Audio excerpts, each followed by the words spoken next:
I'm taking off again. President's tense. Big white house. Big white fence. The industry fake. I can't get involved. These niggas capping. Haven't even seen the shit that I saw. Can I get a sup? No. I'm not proud of what I'm about to tell you. Okay. But in my defense, I was only 14 when it happened. Right. Okay, my mom died when I was little, so it was just me and my dad. Right. You'd think that would make us really close, kind of us against the world. But I don't think he ever really wanted to be a parent. He always had something more important to do than spending time with me. Of course, I tried everything to get my dad's attention. One time I got into so much trouble that the police brought me home. I hoped my dad would get angry or show some sign of him being worried about me. But instead, he was just annoyed and told me I was an embarrassment. He also said I should sort myself out because I'd be an adult soon and would have to look after myself. I was so mad at him. You're but 14. I tried one last thing to get his attention. I packed a bag with all the things I need to live on my own for a few days. Then I waited for a big storm, and when it hit, I went down to the beach with our canoe. Then I put a few empty pain pill bottles into the canoe and shoved it into the water. I let the canoe drift away to make it look like I'd fallen overboard. Then I checked into a cheap motel using a fake ID. I don't really know what I was expecting to happen next. I wasn't even sure if my dad would notice I'd gone. 2 days later, I put on a hoodie and sunglasses and went to buy some food. When I saw the local newspaper, I couldn't believe it. The headline said, 14-year-old missing in the ocean. Apparently, hundreds of people were searching for me. They'd even sent out the search and rescue helicopters. In that moment, I felt so ashamed. I never thought so many people would go looking for me. I just wanted my dad to show he cared. I didn't know what to do. So in the end, I just went to the police and told them what I'd done. They took me home to my dad, but he wasn't happy to see me. All he could do was go on about how much trouble I'd caused him. I was very disappointed. And the next day, I left him for good. I never went back and never called him again. It's hard living on your own when you're 14. I had to lie about my age to get low-paid jobs, and life was tough for many years. Until I hit 18, and I joined the Navy. It was the best thing I ever did. For the first time in my life... Hey, you know what I just thought about? You know what's awesome? Kind of. Is... Hear me out on this. Having parents or a parent or somebody that's been watching over you for a long time, right?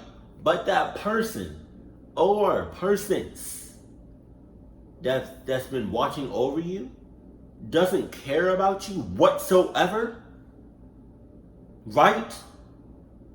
Doesn't even think you exist. You know the best part about that is? And hopefully, you know, I can relate to somebody out there, is you make something of yourself. You make something like, say for instance, right, I didn't have, like my family didn't care about me, right, God forbid. Thank God I have a loving, caring family, right? They love me and I love them with all of my heart. But say for instance, I didn't have that. I didn't have that love from any of my family members, right? And or my friends, right? Say for instance, I didn't have nothing, nobody. And the people that were watching me didn't care for me, even like foster parents or whatever, right? Nobody, nothing. Nobody cared about me whatsoever. But I'm striving to be an actor. Like, that's my career. That's my passion. And one day, I get that phone call from Marvel, Paramount, Disney. Right? Be like, hey,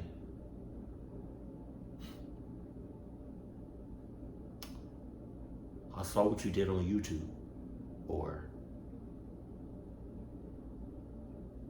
I saw you like at Chipotle. And I saw how you acted. I like the way you talk, right? And I like the way you look. Now, I know you haven't acted before, right? So I'm gonna give you like a little small part, right? In this upcoming,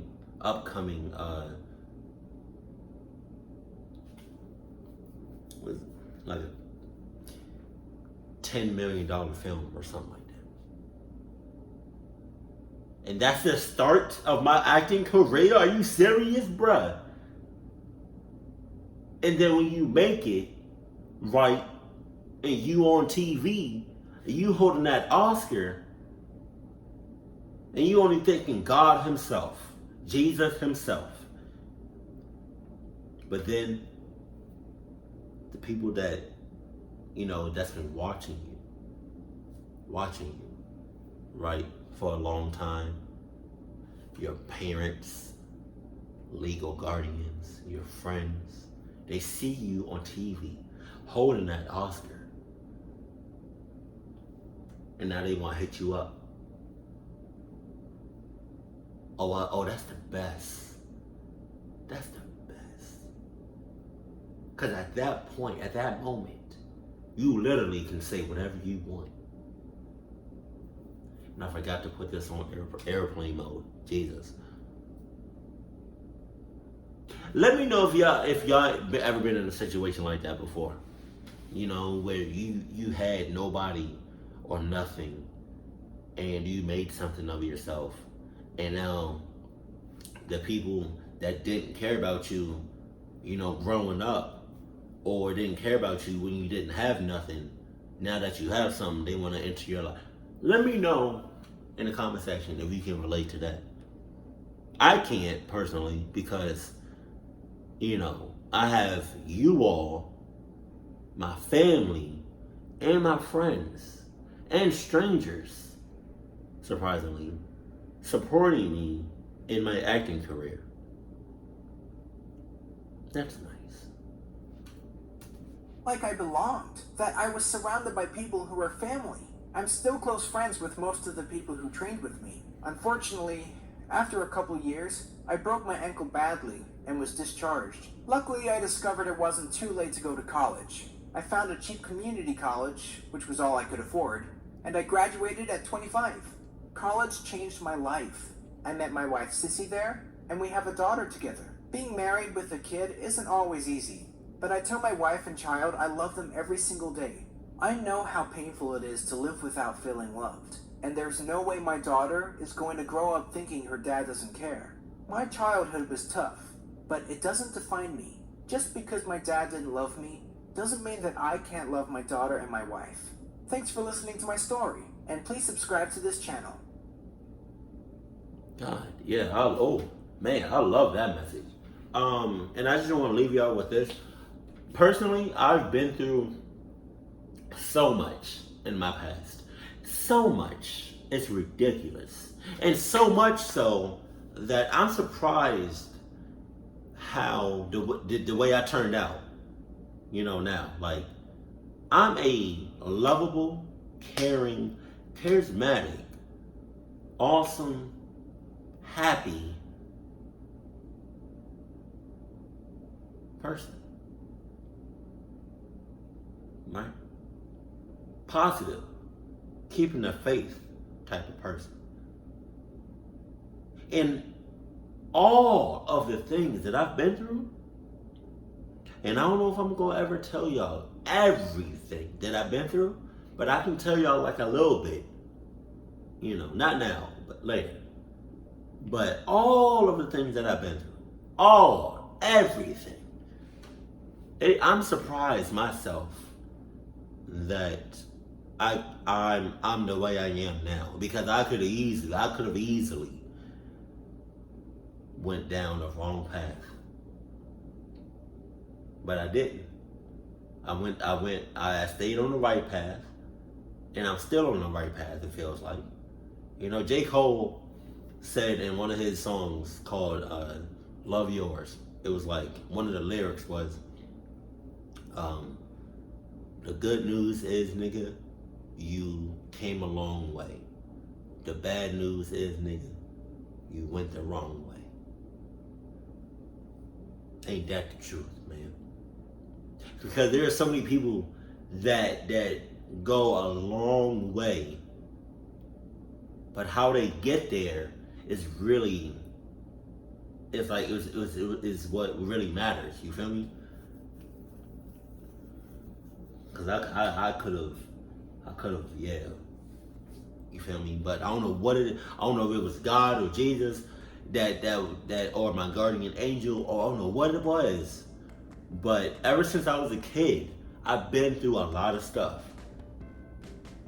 But I always kept a positive attitude. I always kept my faith that it will get better, and it always did. Now, it probably didn't get better right then and there, but in time, it did get better. You feel me? So,